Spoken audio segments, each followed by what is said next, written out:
how I get to interact with other people and learn new things that I never would have known before. And it's kind of like opportunities for like college type things, like the college experience. Scientific things that I was like, wow, this blows my mind. Like experiences and people that you meet, and it just kind of makes me excited. So what we're going to be talking about today is the X-ray crystallography. So that's called the second.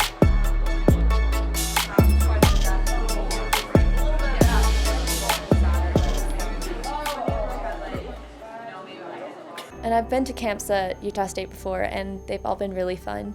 It's been both very exciting and a lot of information thrown at me, but I'm used to that from taking like AP Bio and other AP classes, so I'm used to the thrown at, but it works for what we're doing and it makes sense. I really got interested in biology because I want to be an ecologist, like in environmental science, and biology is part of that. Just like the chemical changes and how like such small things can make such a big difference. Like how they were teaching us how to use the pipettes and how they said that like it's like a cookie recipe. If you put too much in, then it's gross. Or like if you don't put enough in, it's even worse.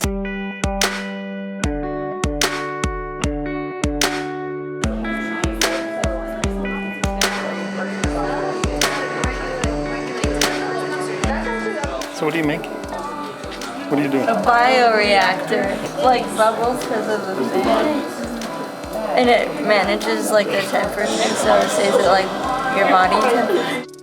I would say it's highly important. Like before taking the camp and taking like AP Bio and other science classes, it's not something I really was into, but because I've taken the biology camp and I've actually had hands-on experiences with what we talked about in my AP class,